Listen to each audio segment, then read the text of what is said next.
Hello दोस्तों, good morning to all of you.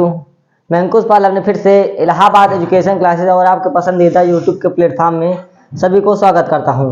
दोस्त जल्दी जल्दी से आप लोग आ जाइएगा, हमारी क्लास स्टार्ट हो गई है। दोस्त आप लोग देख रहे होंगे कि इस बीच में एक दिन शायद मेरी क्लास नहीं लगी हुई है, तो कुछ प्रॉब्लम हो गई थी इसलिए क्लास नहीं लग पाई। मैंने आपको वादा किया था कि 20 तारीख सुबह स्टार्ट हुआ है तो नागा वगैरह नहीं होगा, तो लेकिन कुछ ऐसी प्रॉब्लम आ गई थी जो कि नागा करना ही पड़ा क्लास के लिए। तो आप चिंता मत लीजिए, मैं फिर से आ गया आपके पसंदीदा चैनल इलाहाबाद एजुकेशन क्लासेस के प्लेटफॉर्म पर। तो आइए सब लोग जुड़ जाइएगा। जो लोग कहीं और मस्ती में बिजी हो, शादी वगैरह में ना, शादी वगैरह डेली होती रहती है, आप अपनी शादी में इंजॉय करिएगा, ठीक, लेकिन इंजॉय करना भी चाहिए थोड़ा बहुत। तो चलिए आइए क्लास को स्टार्ट करते हैं। संविधान स्टार्ट करते हैं, ठीक ना। टर्म मेरा क्या है? संविधान। हिंदी की वीडियो पढ़ रहा है, आप लोग देख रहे हैं और सेशन को शेयर नहीं करते हैं आप लोग सेशन को शेयर करा करिए, जहां तक हो सके वहां तक पहुंचाया करिए ताकि यहाँ डिजिटल लगे। मैं उदाहरण दिया था ना आप लोगों को डिजिटल लगने के लिए, तो आप लोग सेशन को शेयर करते चलिएगा और इसी के साथ वीडियो को स्टार्ट करते हैं। आज जो मेरा लेक्चर है मैं बता देना चाहता हूँ, जो मान लो नया स्टूडेंट कोई जुड़ा हो, तो आज मेरा लेक्चर है चौथा। मैं संविधान पढ़ा रहा हूँ, वो मेरा चौथा लेक्चर है जिसमें संविधान के निर्माण पढ़ रहे हैं। संविधान का निर्माण पढ़ने के बाद हम लोग संविधान की विशेषता पढ़ेंगे, उसके बाद संविधान की प्रस्तावना पढ़ेंगे, फिर उसके बाद भाग पढ़ जाएंगे, ठीक ना, कि अनुच्छेद 1 क्या होता है, 2 क्या होता है, भाग 1 क्या है, ये सब आपको जानकारी दूंगा। तो पहले जब हम स्टार्ट करते हैं ना, तो पहले बेस से स्टार्ट किया जाता है। जब कोई आदमी पॉलिटी पढ़ाते हैं ना, तो बेस नहीं मजबूत करता, पहले छत पर वो चढ़ता है। लेकिन पहले आप लोगों को सीढ़ी चढ़ाता हूँ, उसके लिए छत पर जाने के लिए मैं प्रयास कराता हूँ। तो आइए हम लोग सीढ़ी पर चढ़ते हुए चलते हैं। आज संविधान का चौथा लेक्चर है, तो आप लोग हेडिंग क्या डालेंगे? मैंने आप लोगों के यहाँ तक बता दिया था कि संविधान का निर्माण हो गया कब? 26 नवंबर 1946 को। और ये 26 नवंबर 1946 को हम लोग 26 नवंबर 1946 को 2015 से पहले इसे विधि दिवस के रूप में मनाते थे, लेकिन 2015 के अब यानी कि बाद में हम लोग इधर संविधान दिवस के रूप में मनाते थे। इतना मैंने आप लोगों को बताया था। उसके बाद पैसा की बात की थी मैंने कि संविधान को निर्माण करने में 64 लाख रुपए लगे थे। यहाँ तक मैंने बात कर ली है। अब आज हेडिंग डालेगा आप लोग संविधान सभा की अंतिम बैठक। क्या डालेंगे? संविधान सभा की अंतिम बैठक।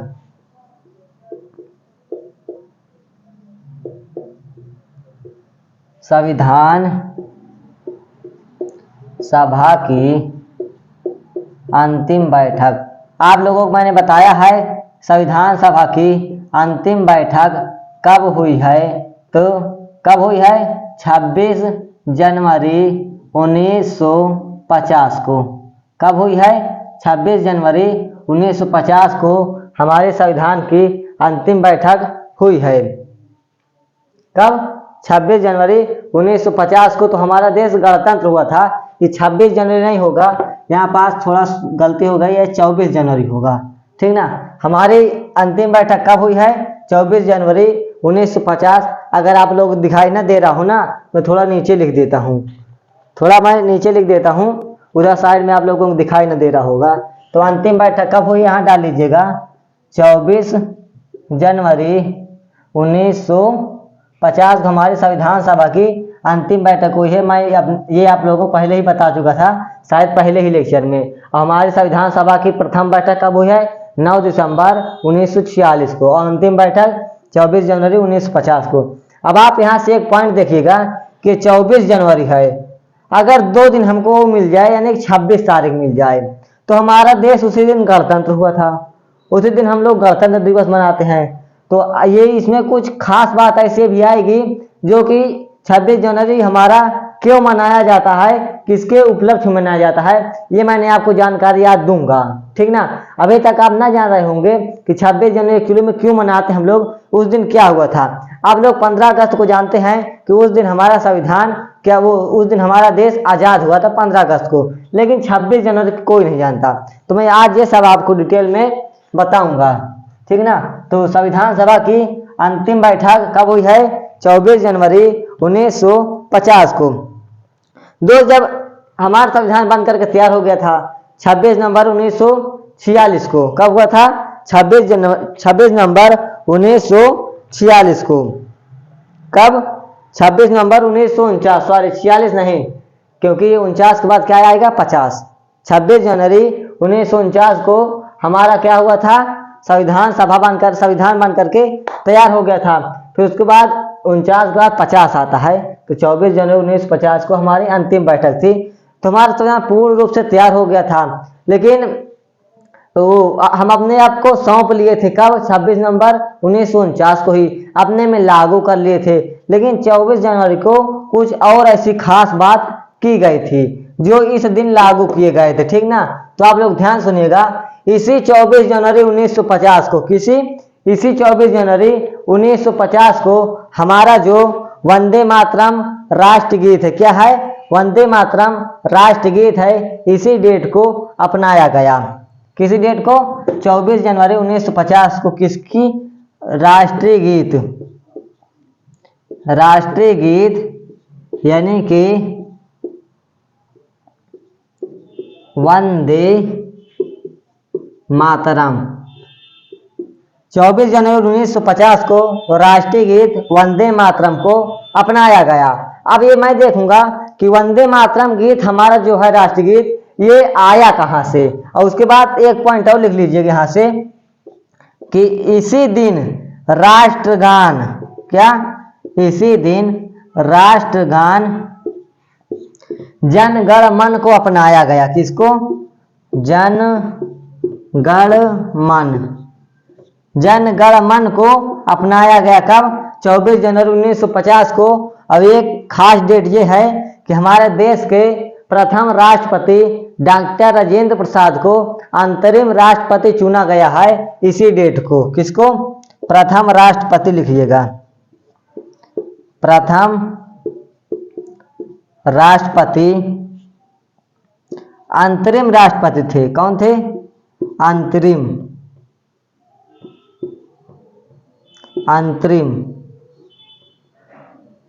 अंतरिम राष्ट्रपति कौन थे, डॉक्टर राजेंद्र प्रसाद। 24 जनवरी 1950 को डॉक्टर राजेंद्र प्रसाद को भारत का पहला राष्ट्रपति, अंतरिम राष्ट्रपति चुना गया है। तो ये 3 डेट हमारी आई है 24 जनवरी 1950 को, ठीक ना। ये क्या थी, संविधान सभा की अंतिम बैठक थी। अब मैं आप लोगों को ये बताऊंगा कि जो हमारा राष्ट्रीय गीत है ये आया कहां से, आया, ये आया कहां से। तो आप लोग पीछे जाइएगा कि दिसंबर 1885 में, कब, दिसंबर 1885 में एक अधिवेशन चल रहा था। उस अधिवेशन का नाम है INC। क्या नाम है, INC, यानी कि क्या है, इंडियन नेशनल कांग्रेस, भारतीय राष्ट्रीय कांग्रेस को हिंदी में बोलते हैं। तो अधिवेशन चल रहा था, कब चल रहा था, दिसंबर 1885 में। कब चल रहा है, दिसंबर 1885 में। फिर उसके बाद हमारा आता है दिसंबर, ये अधिवेशन चल रहा था, ठीक ना, कहाँ चल रहा था, लाहौर में रावी नदी के किनारे, ठीक ना, लाहौर में चल रहा था। फिर उसके बाद आया हमारा दिसंबर, कब आया, दिसंबर 1896, कब, 1896 कलकत्ता में। कहा, 1996 में हमारा क्या चल रहा था, भारतीय राष्ट्रीय कांग्रेस की कलकत्ता में अधिवेशन चल रहा था। तो जब यहाँ कब, 1896 में अधिवेशन चल रहा था, किसकी, भारतीय राष्ट्रीय कांग्रेस की, कहाँ चल रहा था, कलकत्ता में। तो यहाँ पास जो ये अधिवेशन हो रहा था ना, यहाँ पास मंच पर, यहाँ पास मंच पर कब, 1896 में, दिसंबर 1896 में अधिवेशन चल रहा था भारतीय राष्ट्रीय कांग्रेस की, कहाँ चल रहा था, कलकत्ता में। तो ये जो अधिवेशन चल रहा था ना, इसी मंच पर हमारा राष्ट्रीय गीत वंदे मातरम पहली बार गाया गया था। कब, 1896 में, दिसंबर 1896 में हमारा राष्ट्रीय गीत वंदे मातरम गाया गया था। कब गाया गया था, भारतीय राष्ट्रीय कांग्रेस कलकत्ता अधिवेशन में गाया गया था। फिर इसी को, यानी कि गाया ये तब गया था, फिर इसी राष्ट्रीय गीत यानी कि वंदे मातरम को कहां पास, 24 जनवरी 1950 को, 24 जनवरी 1950 को इसी राष्ट्रीय गीत को कब? लाहौर में रावी नदी के किनारे। कहाँ? लाहौर में रावी नदी के किनारे इसी गीत वंदे मातरम को 24 जनवरी 1950 को हम लोग इसे राष्ट्रीय गीत के रूप में अपना लिए थे। पहले हम लोग नहीं जानते थे कि राष्ट्रीय गीत हम लोग ये क्या है, ये नहीं जानते थे, लेकिन गीत सुने थे वंदे मातरम। लेकिन 24 जनवरी 1950 को लाहौर के रावी नदी के किनारे ये गीत को अपनाया गया था 24 जनवरी 1950 को। तो आपसे ये पूछ लेगा कि राष्ट्रीय गीत वंदे मातरम सर्वप्रथम कहाँ गाया गया था? तो आपसे ये पेपर पूछ लेगा तो कहाँ गाया गया था? भारतीय राष्ट्रीय कांग्रेस कलकत्ता अधिवेशन में गाया गया था। और इसे राष्ट्रीय गीत कब अपनाया गया है? तो राष्ट्रीय गीत 24 जनवरी 1950 को अपनाया गया है। कहाँ पास अपनाया गया है? लाहौर में रावी नदी के किनारे। लाहौर में एक रावी नदी है, उसी के किनारे इस गीत को अपनाया गया था, जिसका नाम है वंदे मातरम। इस तरह से हमारा राष्ट्रीय गीत वंदे मातरम का उत्पाद हुआ, यानी कि निर्माण हुआ है। नहीं, उसके पहले हम लोग नहीं जानते थे, ठीक ना।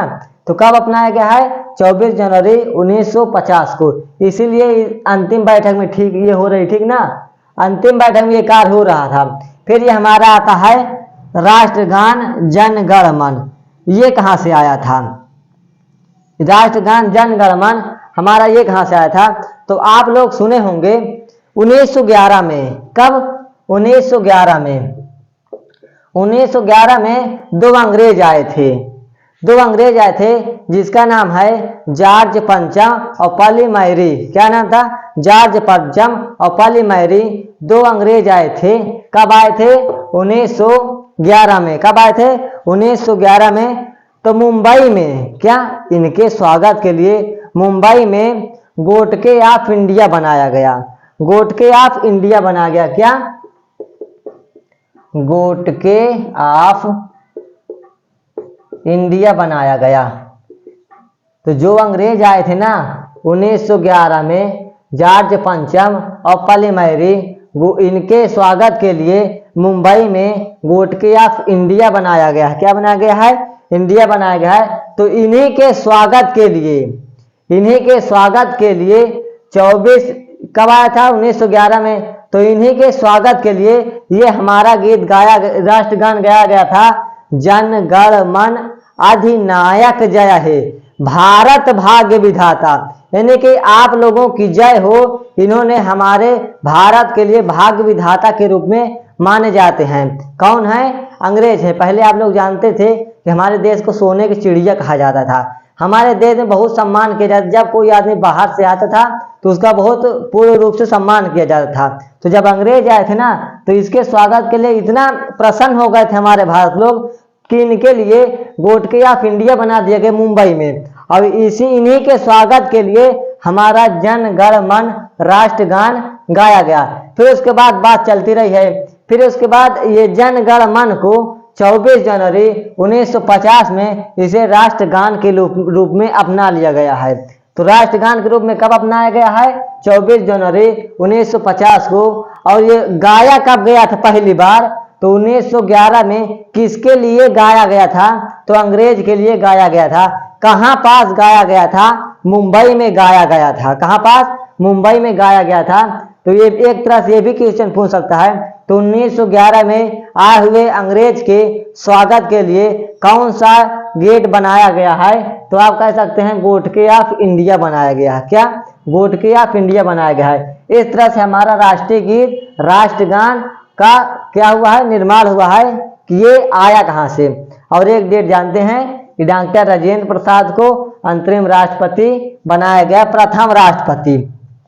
ये ऐसे राष्ट्रपति हैं कि इन्होंने 2 साल राष्ट्रपति का कार्य किया है। कितने वर्ष? 2 वर्ष। 2 वर्ष का मतलब राष्ट्रपति कार्यकाल एक बार में कितना साल का होता है? 5 साल का। तो 2 बार में 10 साल का। ये ऐसे राष्ट्रपति हैं जिन्होंने 2 बार राष्ट्रपति का कार्यकाल संभाला। आज तक कोई भी ऐसा राष्ट्रपति नहीं पैदा हुआ जो कि 2 साल लगातार कार्य किया हो। 2 साल लगातार कार्य किया हो, यानी कि 10 वर्ष। यानी कितने वर्ष? 10 वर्ष। कोई राष्ट्रपति ऐसे नहीं हुआ जो कि कार्य किया हो, इतने दिन तक रहा हो। तो आपसे ये पूछ सकता है कि ऐसे कौन से राष्ट्रपति हैं जिन्होंने अपने पद को ज्यादा देर तक कार्य किया है, ज्यादा देर तक कार्य किया है, या तो कह सकते हैं सर्वाधिक पद धारण करने वाले राष्ट्रपति का नाम बताइए। तो सर्वाधिक पद धारण करने वाले राष्ट्रपति का क्या नाम है? डॉक्टर राजेंद्र प्रसाद। कितने वर्ष? 10 वर्ष के लिए। तो ये आपसे ये तरह क्वेश्चन ये भी जान लीजिएगा कि भारत का प्रथम राष्ट्रपति कब बनाया गया है तथा किसको बनाया गया है। तो कब बनाया गया है? 24 जनवरी 1950 को। किसको बनाया गया है? डॉक्टर राजेंद्र प्रसाद को।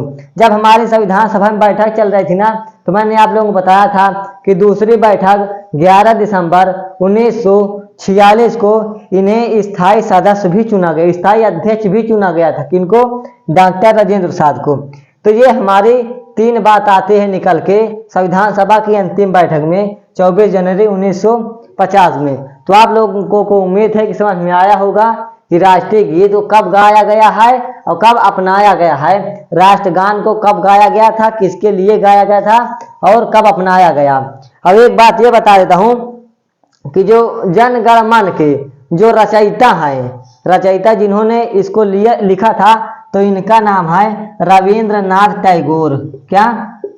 रविंद्रनाथ टैगोर, जिन्होंने राष्ट्रगान जन गण मन को लिखा था। कि कौन लिखा था? रविंद्रनाथ टैगोर ने लिखा था। अब आप लोग देखिएगा, अभी इतना पहले आप लोग लिखिएगा, अगर लिखना हो तो उसके बाद स्क्रीनशॉट ले लीजिएगा। मैं अभी आप लोगों को ये बताऊंगा कि संविधान सभा की अंतिम बैठक में इसके अलावा और अन्य कार्य क्या किए गए थे। ठीक है ना? कब? 24 जनवरी 1950 को। तो आप लोग, मुझे उम्मीद है स्क्रीनशॉट ले चुके होंगे। तो मैं अब आगे की ओर बढ़ता हूँ। क्या बताऊंगा? संविधान सभा के अंतिम बैठक में अन्य कार्य। क्या? अन्य कार्य।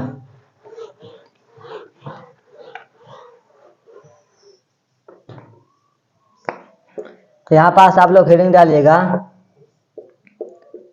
संविधान सभा के अन्य कार्य। जो हमारी संविधान सभा बैठी थी ना, अंतिम बैठक, कब? 24 जनवरी 1950 को। तो 3 काम हुए थे।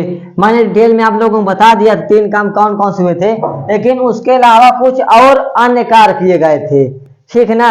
और अन्य कार्य किए गए थे, जैसे मान लीजिए कब? 22 जुलाई। कब?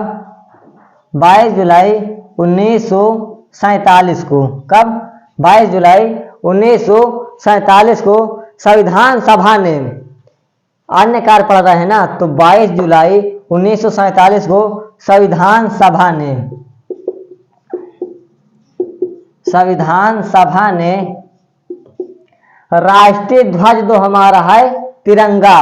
क्या है? राष्ट्रीय ध्वज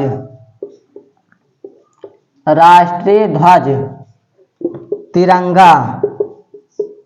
राष्ट्रीय ध्वज तिरंगा को अपनाया गया है। कब अपनाया गया है? 22 जुलाई 1947 को। ठीक ना? कब? संविधान सभा के और अन्य कार्य, यानी कि संविधान सभा कुछ और अन्य कार्य भी किए होंगे ना निर्माण के अलावा। तो 1947 में संविधान सभा ने राष्ट्रीय ध्वज तिरंगा को अपनाया था। इसको तिरंगा नाम ही क्यों दिया गया, आप लोग ये सोचिएगा। इसमें तिरंगा नाम इसलिए दिया गया क्योंकि मैं आप लोग बता देता हूँ, क्योंकि मैं आप लोगों को हिंदी भी पढ़ाता हूँ। ठीक ना? हिंदी में जब आप समास पढ़ेंगे ना, तब ये आपको वहाँ जानकारी मिलेंगी। तो इसीलिए कहता हूँ मेरे चैनल पर बने रहा करिएगा, ताकि आपको पूरा डिटेल मिलता रहे। तो तिरंगा का मतलब है, इसमें ती मतलब 3, रंगा मतलब रंग, यानी कि 3 रंगों के समूह को तिरंगा कहते हैं। तो जाहिर सी बात है इसका नाम तिरंगा इसलिए दिया गया होगा क्योंकि इसमें 3 रंग रहे होंगे। तो पहला रंग का नाम है इसका केसरिया। पहला इसका रंग का क्या नाम है? केसरिया। दूसरे का नाम है सफेद और तीसरे का नाम है हरा। ये हमारे तिरंगा में 3 रंग होते हैं।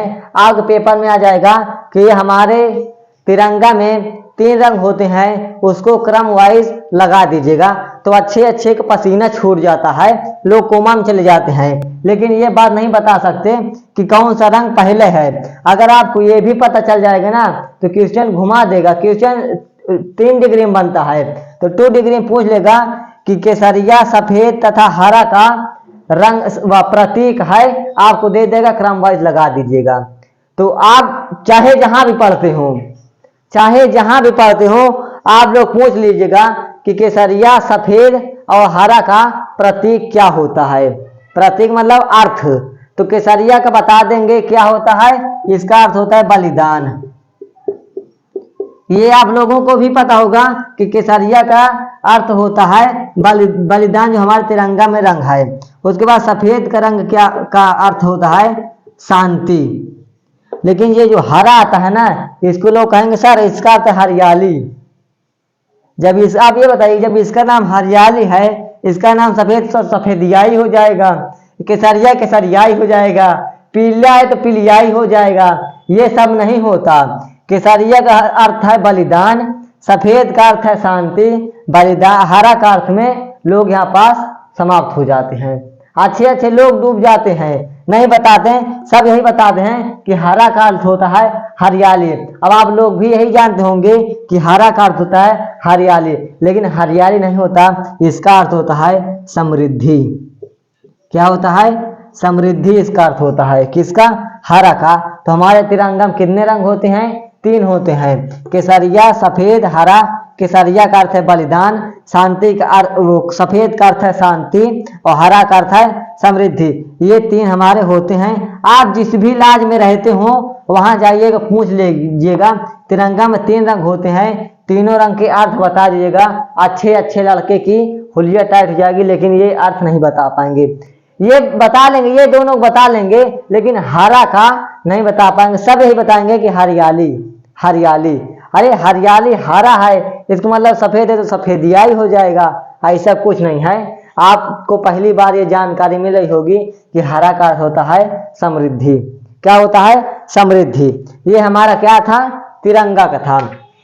अब उसके बाद हमारे संविधान सभा के अन्य कार्य में एक और कार्य किया गया था, ठीक है ना। एक और कार्य किया गया था, वो कार्य कब किया गया था, 26 नवंबर।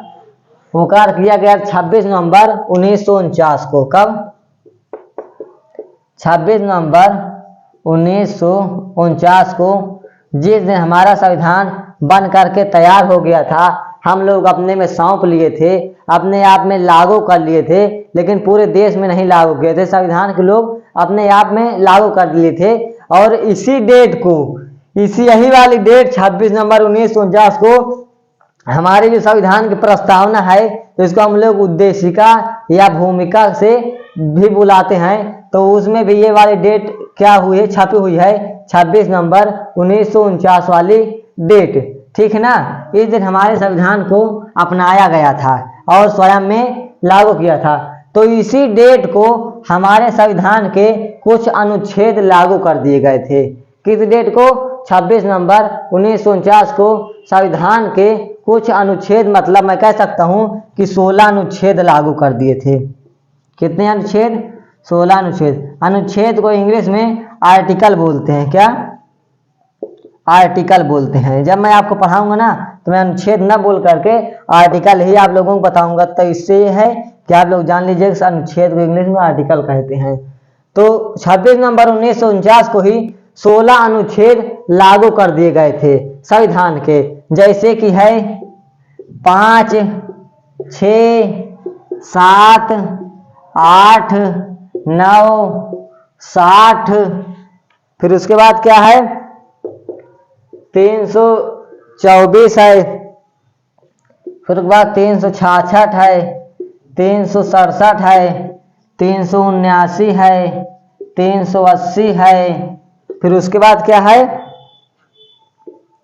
388 है, 391, 392, 393, 394।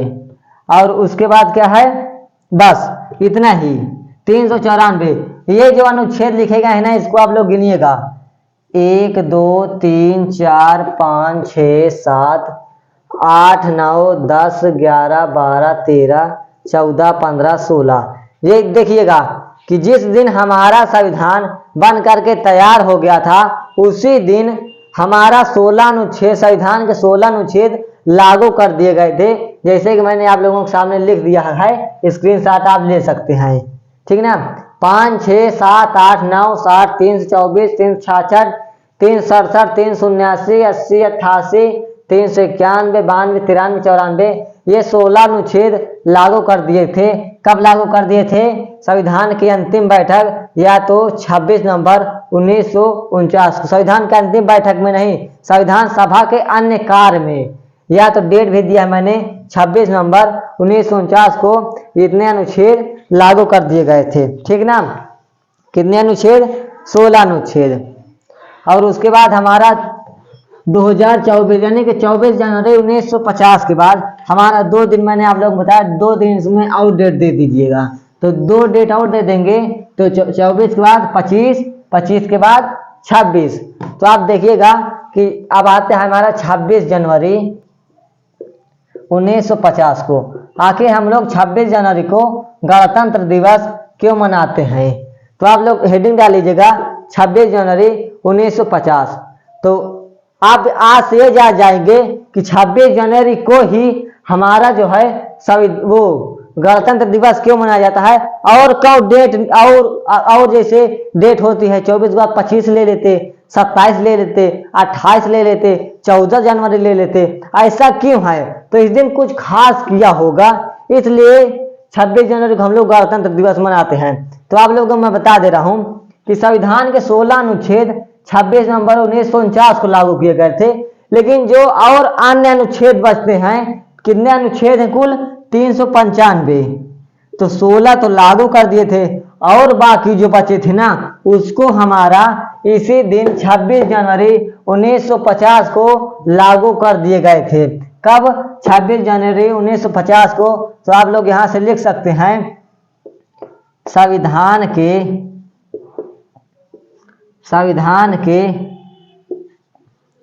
अन्य आर्टिकल या कह दीजिए अनुच्छेद इसी दिन लागू किए गए थे। किस दिन? 26 जनवरी 1950 को ही संविधान के जितने भी अनुच्छेद हैं इसी डेट को ही लागू कर दिए गए थे, ठीक ना। क्या कर दिए गए थे? लागू कर दिए गए थे। किस दिन?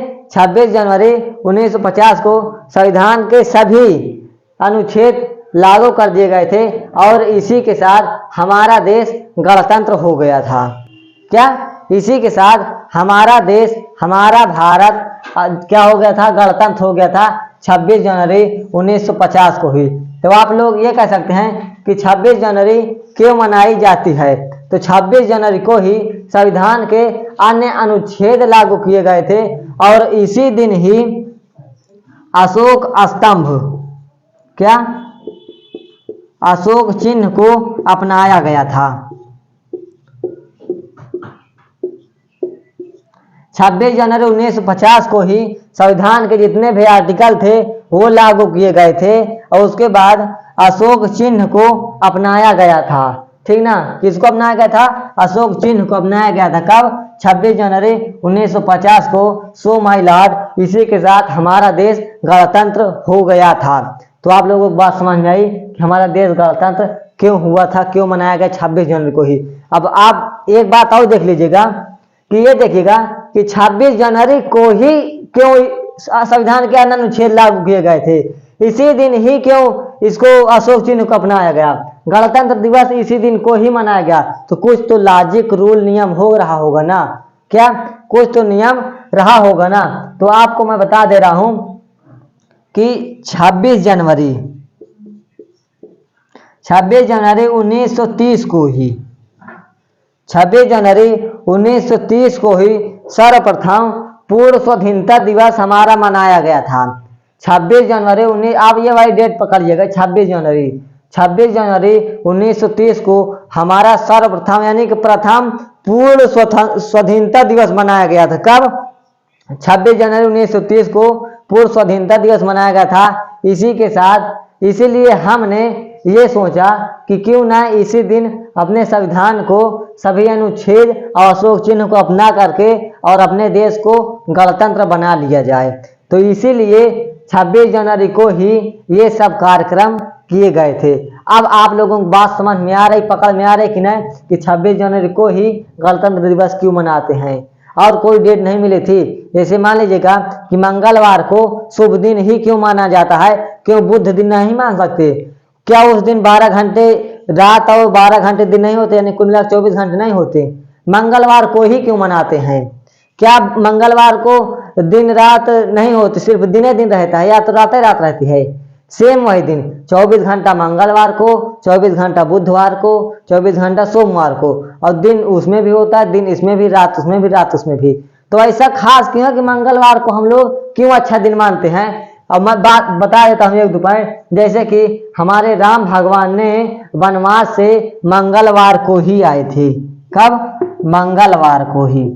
राम भगवान जब 14 वर्ष का उनका वनवास मिला था ना, तो मंगलवार को ही वो वनवास को आए थे। और उसके बाद मंगलवार को हमारा बजरंग बली का जन्म हुआ था इसी दिन। किसका? बजरंग बली। बजरंग बली जिसको आप हनुमान बोलते हैं ना, वही इसी दिन मंगलवार को ही जन्म हुआ था। इसी दिन और ढेर सारी बातें हुई हैं मंगलवार को, इसीलिए मंगलवार को ही हमारा अच्छा दिन या शुभ दिन माना जाता है, इसीलिए मानते हैं। तो इसीलिए हम लोग 24 जनवरी 25, 26, 27 न लेकर के हम लोग 26 जनवरी को ही मनाते हैं कि हमारा प्रथम पूर्ण दिवस मनाया गया था 26 जनवरी को। तो ऐसा करते हैं 26 जनवरी 1950 को ही गणतंत्र दिवस मना लेते हैं। ठीक ना? क्या? गणतंत्र दिवस मना लेते हैं। अब हमारा संविधान पूरा तैयार हो गया, पूरा अनुच्छेद लागू हो गया, अशोक चिन्ह, राष्ट्रगीत, राष्ट्रगान सब अपना लिया गया और राष्ट्रपति भी चुन लिया गया। इसलिए हम लोग कह सकते हैं कि हमारा देश लोकतांत्रिक है, गणराज्य है। ठीक ना? क्या है? लोकतांत्रिक है, गणराज्य है। जैसे मैंने आप लोग बताया था कि लोकतांत्रिक क्यों है, क्योंकि हमारे भारत में लोगों को शासन है, चाहे जिसको चाहे गद्दी से हटा सकती है, जिसको चाहे गद्दी यानी कि राजगद्दी दिला सकती है। जैसे मान लीजिए चुनाव होता है, चुनाव हरा दे, हार जाएंगे, काम खत्म। और गणतंत्र क्यों है? क्योंकि हमारे देश का, हमारे भारत का जो मुखिया है वो चुना हुआ है, ना कि वंशानुगत हुआ है, चुना हुआ है। हमारे भारत के लोग ने ही उनको चुना हुआ है। ठीक ना? तो इसीलिए हमारा देश गणतंत्र है। जैसे कि राष्ट्रपति हमारे देश का मुखिया होता है, ये चुन करके गया है, ना कि किसी को मार काट करके गया है, अपनी गद्दी को लिया हो। तो ये सब बातें हैं। ठीक ना? तो 26 जनवरी आपको समझ में आया क्यों मनाते हैं, किसके उपलक्ष्य मनाते हैं? ठीक ना? तो ये हमारा मेन पॉइंट था। अब आप लोग ये देखेंगे कि जो संविधान हमारा बना है, संविधान जो अब तक चला है ना, कब से चला है? 1934 के से, जब से एम.एन. राय ने संविधान सभा पर संविधान सभा गठन के लिए सर्वप्रथम विचार किया था, तब से अब तक हमारे संविधान में कौन कौन से लोग उसमें लिखे थे, कौन कौन से लोग उसमें लिखे थे, कौन लोग उसमें डिजाइन बना रहे थे, ये भी देखना पड़ेगा ना। तो आप लोग ये डालेंगे हेडिंग कि संविधान के सुलेखक, संविधान के सुलेखक किस किसने संविधान में भाग लिए थे लिखने के लिए, सुंदर सजावट बनाने के लिए। तो कितने लोग थे? तो सुलेखक इसमें 2 लोग थे। कितने लोग थे? 2 लोग थे। पहले का नाम है प्रेम बिहारी नारायण रायजादा। पहला है प्रेम बिहारी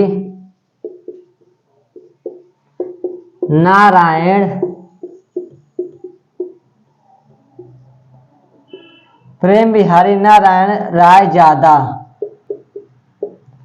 और दूसरे नंबर हमारे हैं बसंत कृष्ण वैध। बसंत कृष्ण वैध क्या है? बसंत कृष्ण वैध। ये 2 लोग हमारे संविधान के सुलेखक थे, यानी कि लेखक थे।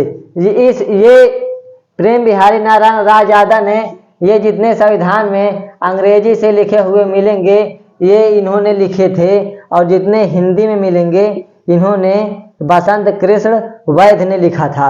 संविधान में जितने भी पॉइंट लिखे गए हैं अगर वो इंग्लिश में लिखे हैं तो किसने लिखा था? प्रेम बिहारी नारायण रायजादा।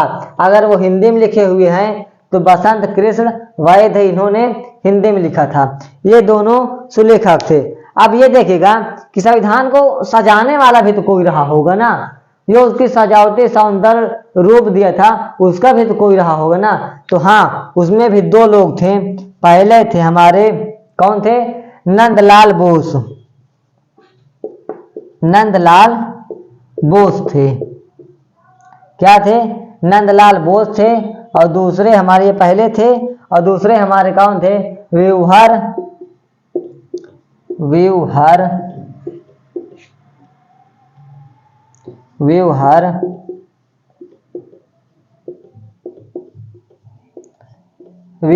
राम मनोहर सिन्हा।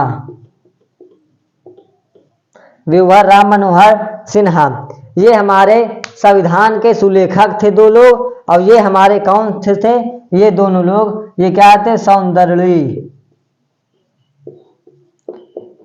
ये हमारे थे सौंदर्यी, ठीक ना। कितने लोग थे? संविधान की सुंदरता किसने बनाया था? तो ये दोनों लोग बनाए थे, ठीक ना। तो ये हमारा से था 4 लेक्चर, हमारा संविधान का निर्माण ही चल रहा था। और आज से हमारा संविधान का निर्माण समाप्त होकर के अब हम लोग मेन टॉपिक पर आएंगे, संविधान की विशेषता। अगर आप संविधान की विशेषता पढ़ लेते हैं ना तो ऐसा कोई पेपर नहीं है जो कि संविधान की विशेषता और प्रस्तावना से बिना प्रश्न पूछे निकल जाए। ऐसा कोई पेपर नहीं है जो संविधान की विशेषता और निर्माण और प्रस्तावना से प्रश्न उठा करके ना जाए। जैसे मैं आप लोगों को देखिए बता दे रहा हूं संविधान के निर्माण में, ठीक ना। ये बता दे रहा हूं कि संविधान के निर्माण में देखिएगा कि संविधान सभा के संवैधानिक सलाहकार कौन थे? ये हमारा आया था ROARO के पेपर में। किसमें?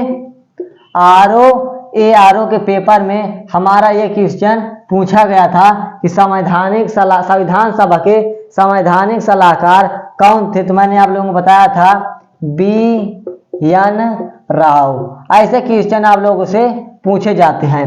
तो ऐसा कोई भी पेपर नहीं है जो चाहे ROARO दीजिए, चाहे लेखपाल, चाहे पटवारी, चाहे पुलिस दरोगा, चाहे जिसका दीजिएगा, ऐसा ना हो कि क्वेश्चन पूछ करके ना जाए निर्माण प्रस्तावना विशेषता से, ठीक है ना। और अब जो है ना धीरे धीरे हमारा पेपर बनने का जो है ना डिग्री वो बदल रहा है। पहले पेपर में राष्ट्रपति पूछे जाते थे, प्रधानमंत्री पूछे जाते थे, और अब के पेपर में पूछे जाते हैं राज्यपाल पूछे जाते हैं। पहले राष्ट्रपति पूछे जाते थे लेकिन अब के पेपर घुमा पूछता है कि राज्यपाल। सब लोग रखते हैं राष्ट्रपति, प्रधानमंत्री।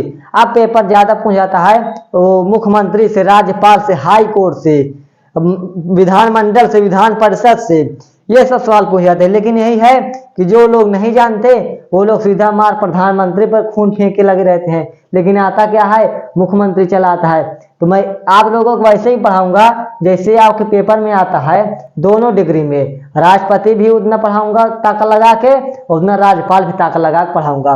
तो वैसे हमारे पेपर पूछे जाते हैं, तो आप लोगों को ध्यान दे करके पढ़ना है। और आज की वीडियो हम लोग यहीं तक अंत रखते हैं। उसके बाद जब नेक्स्ट वीडियो पे मिलेंगे लेक्चर 5 के साथ, कितने? लेक्चर 5 के साथ मिलेंगे तो हम लोग पढ़ेंगे संविधान की विशेषता। क्या पढ़ेंगे? संविधान की विशेषता, जो कि बहुत ही इंपॉर्टेंट है, ठीक ना। तो ठीक है, आज की वीडियो हम लोग यहीं तक रखते हैं। उसके बाद फिर कल बात करेंगे इसी उत्साह, इसी जोश, इसी उमंग के साथ। और एक मेन बात यह है कि जो मैंने वीडियो अभी बनाया 2-3 पेज का था, इसका PDF फोटो आपको टेलीग्राम पर मिल जाएगा। तो आप अगर नए हो, टेलीग्राम ना जानते हो, तो सर्च कर लीजिएगा इलाहाबाद एजुकेशन क्लासेज और उसको फॉलो करिएगा। वहाँ PDF वगैरह, टेस्ट सीरीज वगैरह वहाँ जाते रहते हैं, तो उसको फॉलो करना आप लोगों को जरूरी है। उससे आप लोगों को फायदा है, ना कि घाटा है। तो आज के वीडियो यहीं तक रखते हैं और जहाँ तक हो सके सेशन को शेयर करिएगा और चैनल पर बने रहिएगा। चलिए दोस्त, वीडियो कहीं तक रखते हैं। जय हिंद।